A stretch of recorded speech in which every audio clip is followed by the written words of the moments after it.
Today,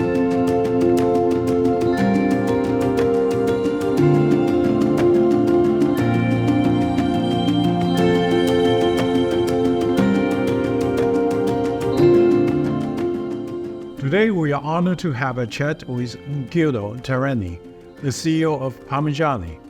This prestige brand, known for its amazing craftsmanship, has recently brought back its iconic Tauric collection. How are you doing, Mr. Guido? I'm very well, thank you. It's a pleasure to be back in Taiwan. So first, could you share with us a little bit about the new Tauric? The Tauric is a very important pillar of Parmigiani Fleurier. In fact, it is the watch with which the brand was born in 1996. At that time, dress watches were much more formal than today, and they were inspired by a more conservative approach to elegance. That is typical of the Swiss watchmaking industry. But mankind has evolved in the way that we dress. And here I'm not talking about the fashion, I'm talking about the societal evolution. And there is a rediscovery of the pleasure of dressing well again. And that's why the sartorial business for men is booming. And it is a way of dressing which is less formal, less dark. So colors are more into the everyday way of dressing well. And we tried to reinterpret the Tauric with an eye to this sartorialism that is coming in nowadays. But it's very much also linked to how the watch is done, because when you have such a refined gentleman which is educated to luxury, educated to watchmaking, but also to luxury in general, how things are done, the craft is extremely important, and this is why the new Tauric is done in an exquisite way, almost by hand. The movements are only manually winded, because that's the most beautiful way to admire a mechanic of a watch. The movements are only in gold, massive gold that reflects the light in a much deeper way. The finishing that you apply, the Côte de Fleurier, which is a double Côte de Genève crossed, that is this beautiful texture that we chose. The double barrel colimaçonné, the finishings that are behind in the movements are extremely interesting. But they're not over-decorated. They're always balanced in a way to give you an elegance which is interesting. But when you turn the watch, you see the body of the Tauric, which is the fluted bezel. You see the boldness of the case, which is wider than the bezel, to give you this fatty look of the body, which is very smooth at the finger.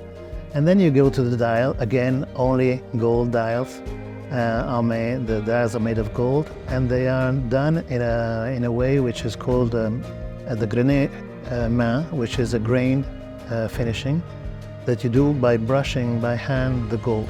So basically there is a paste that you mix 4 ingredients that gives you this abrasive paste, and by hand through a brush you're creating a granular surface on the gold to reflect the light in a non-disturbing way, and a very beautiful one.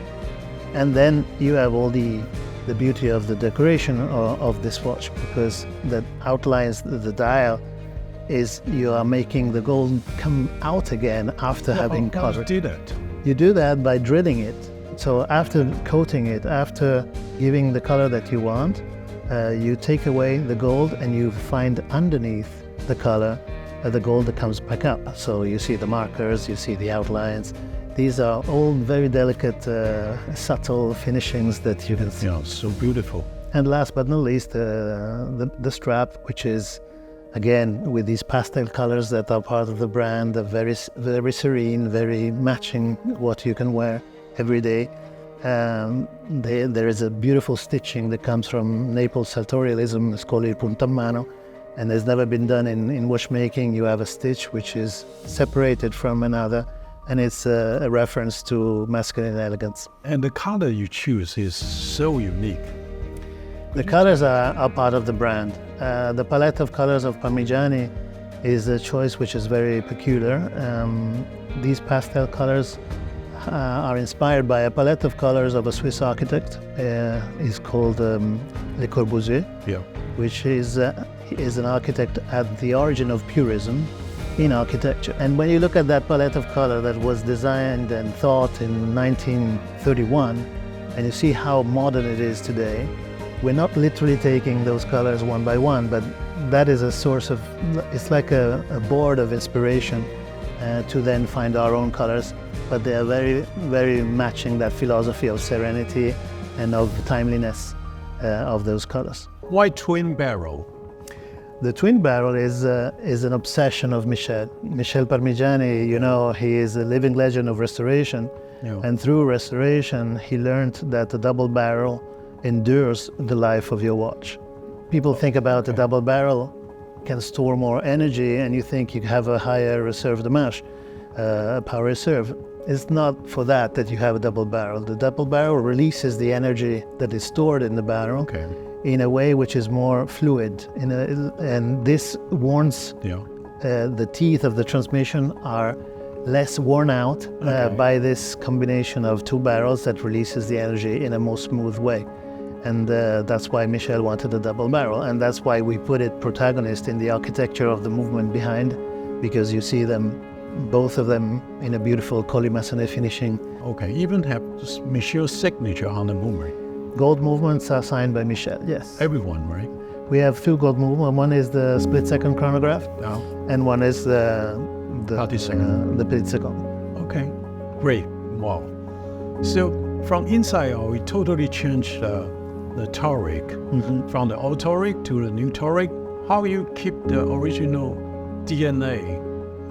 Well, the DNA remains in the aesthetic codes of the brand, and the aesthetic codes of the brand remain present because the fluted bezel is always there, the body of the case, the PF logo at 12 o'clock that becomes a stilem of the company, the outside indexes, the indexes that are minimalized on the outside to make the dial breathe, the delta hands that are still there but are less present. So you put together the Tauric and the PF, you see that they come from the same brand. You see that there is a language which is the same, but when you do a dress watch, it's much more precise, the exercise that you're doing from a creative standpoint. And when you do a sport chic watch, you are more constraints because you have basically an integrated bracelet on the same case material. So that's a monochromatic body that you're giving to your watch, and you have less elements to play with. Now you have the dial, and you have how you design the dial and the case. But when you choose what strap to put, when you choose what color to use on a dress watch, it becomes a very specific exercise. So why pink buckle instead of? The pink buckle is another obsession of Michel. And I had the same reaction when I joined the company. I asked him, but when you do so beautiful complications, why do you put a pin buckle?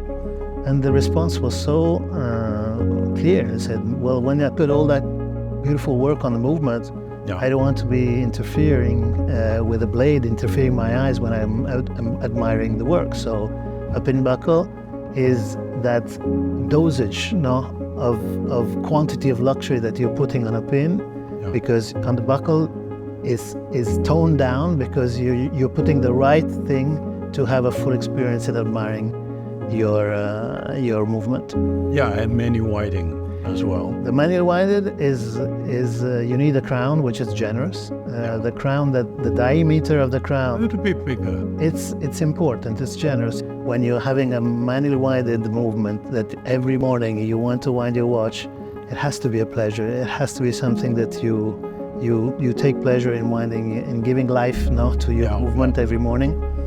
And that's why the dimension of the crown is in that dimension. Say hello to your lover. Exactly. But I noticed one thing, you personally prefer platinum instead of white gold, right?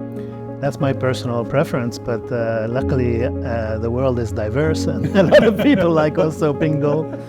I prefer platinum because it is a material which is extremely sophisticated, because it's the most noble material in nature, yet it is the most understated. So this combination is very Parmigiani, and I like very much to have the weight of the platinum on my wrist, And I know that it's platinum, but it doesn't have to. Yeah, how not about everybody has to know. Diameter. The diameter is a nice story because this watch was supposed to be 39. Yeah. And the opening is 39. But then the case, as we had originally designed it, didn't have enough personality. So we gave an extra couple of tenths of a millimeter outside the bezel to make this body richer and more in line with the first story. I see. And that's why it became a 40. And the size of the opening makes the dimension too. So I'm not so much into numbers, it's more the final effect that is very important. Then the lugs are also very small. You have the strap which is curved, so the lugs are not standing out. So the comfort on the wrist is also Very important. important because it's a 40 that dresses slimmer. Yeah, great. It looks so nice on your wrist, honestly. Thank you. Yeah, 40 or 39, doesn't matter. Doesn't matter. Yeah, yeah. So, except the But it's a constraint given by the movement because we wanted a petit seconde that was big. Okay. Because a petit seconde small brings you in an old-fashioned mode, more of a vintage mode. Yeah. And this opening, which is almost touching the outline and getting to the center, gives a modernity to the watch, which is interesting. And that's why if we had to do in the future 36, I would take out the petit seconde.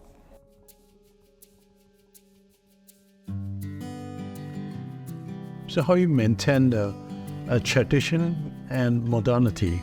That's the beauty of balance. Balance. Yeah. It's a balance of elements.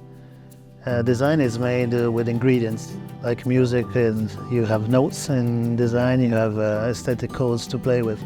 And the tradition, the aesthetic codes are part of the history of the brand. The way you use them, the way you interpret them, make them more contemporary, but they are still there.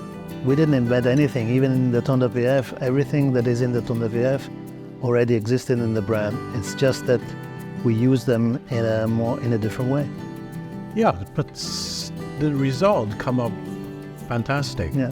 Yeah, absolutely love it. Well, thank you. And the first comment when people saw the Tonda PF, they said it's so modern and it's so Parmigiani. Yeah. And this synthesis is exactly what we wanted to achieve. Yeah.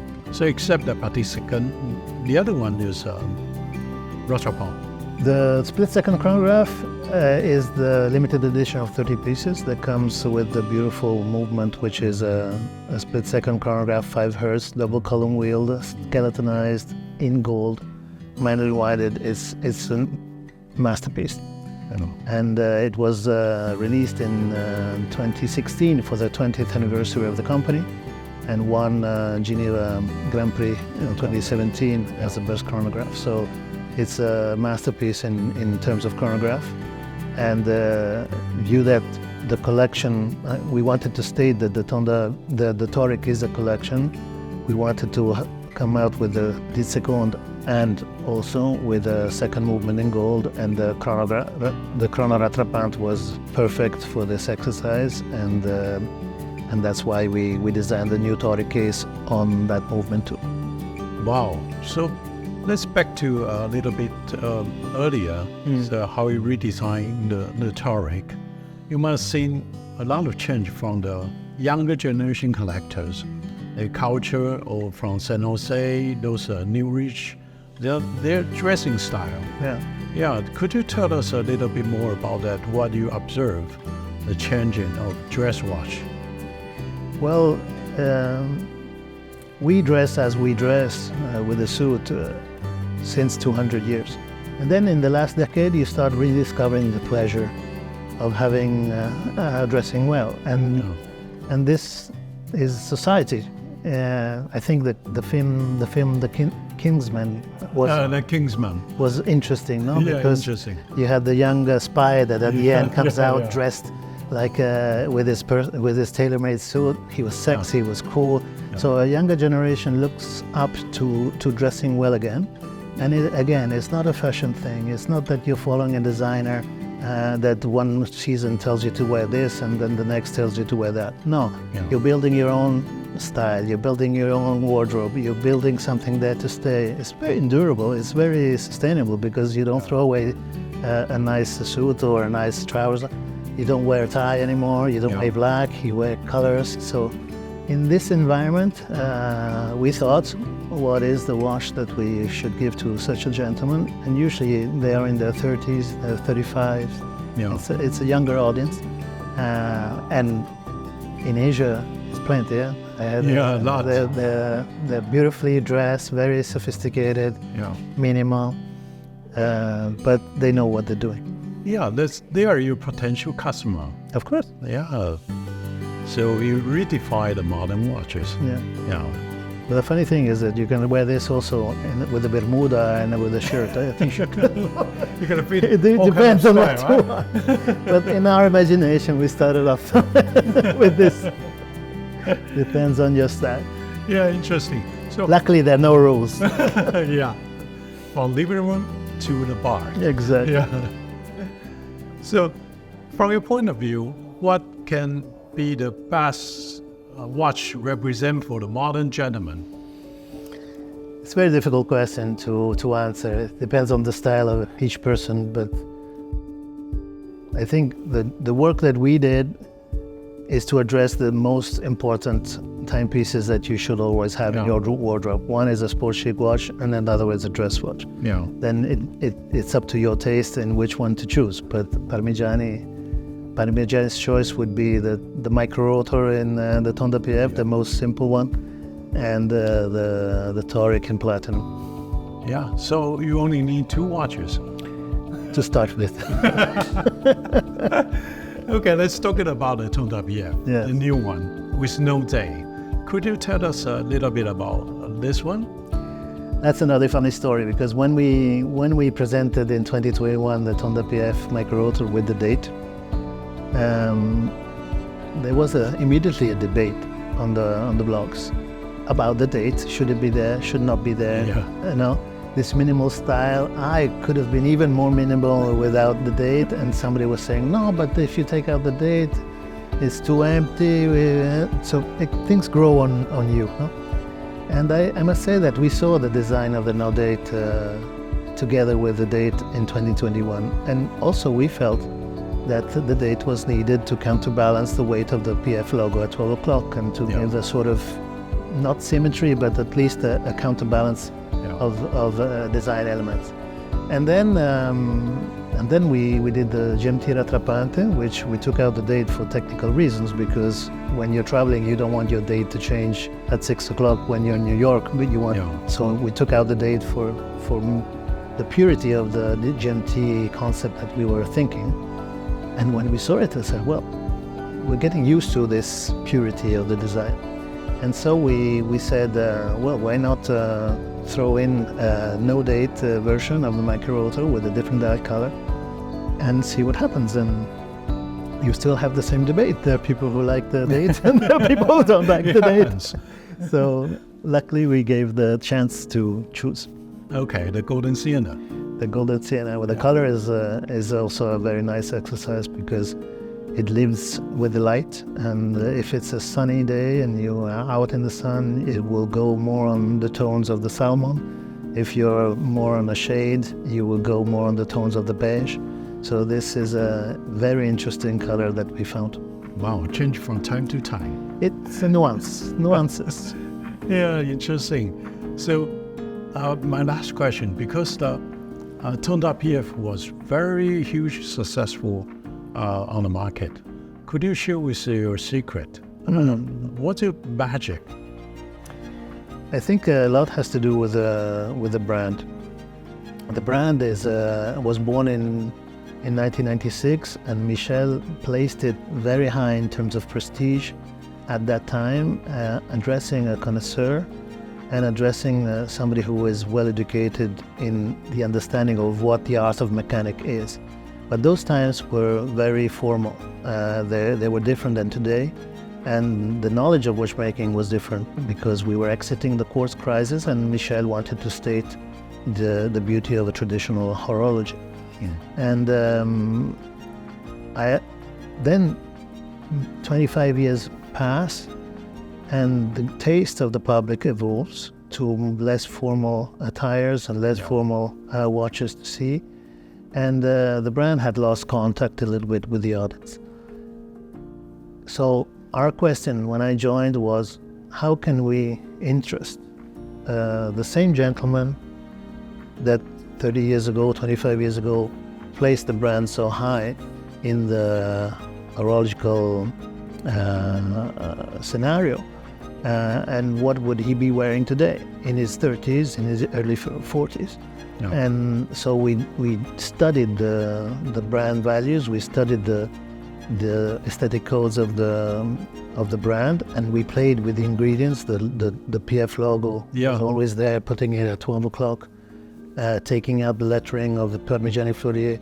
That's a statement of private luxury. You're dressing your own pleasure, not externalizing what you purchased, no? And the guilloche done so thin. So all these elements are part of the history of the brand, but they are played in a way which is very fresh, no? And viewed that the prestige was so high, in the back of the mind of the customer who is knowledgeable of watchmaking, Parmigiani was up there. The moment you give something that is in sync now with what you are looking for, and there is also a momentum where luxury is less ostentatious than before. Luxury is more cultivated. Luxury becomes people are not anymore showing off their wealth. They want to say more, and people that have taste are looking for brands that are expressing an elegance which is superior. So once you give them that watch, that choice, it was an immediate, the brand stood up and started running, and it took us by surprise because we were not ready to see an acceleration like that in 2022, 2023. Wow, that's amazing. But do you think, what's the strength of Parmigiani? I think the strength is to be clear in what we stand for, which is a private and refined luxury for a connoisseur. And to be true to that philosophy, to be able to interpret it with a creativity that sticks to these principles, which are extremely precise because they touch the values of the person, they touch the values of the brand. The watch is just a ring that puts together the brand and the customer, but they share the same values. I see. So that's the reason why your price segment is slightly different from the past. The brand has done many things. There's been millionaire pieces, it's gone down to a more affordable. Today, I think the price is right for the content that we give to the watch. I think when you look at the Toric, and even if it's expensive, but I can assure you that the content and the cost that we put on the watch is extremely high. And the same thing if you look at the finishings of the Tonda PF, when you have a hand guilloche, gold indexes and hands, a platinum knurled bezel, the finishings on the case that oblige you to make the lugs separate from the body, to have the polishing and the finishing and the brushing interact in a very complex way that reflects the light in a sophisticated way, because at the end we see through how metals reflect the light, and we play with that in a way which is extremely apparently simple, but in reality very complex and very costly. So that's why our prices are, plus we're not helped by the economy of scale because we don't do many pieces. So you have also very limited. You have also that difficulty in being able to be matching a lower price. Thank you so much for your time. It's very educational. We absolutely loved your creation. Thank you. And can't wait to see more to come next year. Thank you. Year after year. Our pleasure. Hope to keep surprising you with for sure. with nice things. Thank you very much. Thank you. Thank you.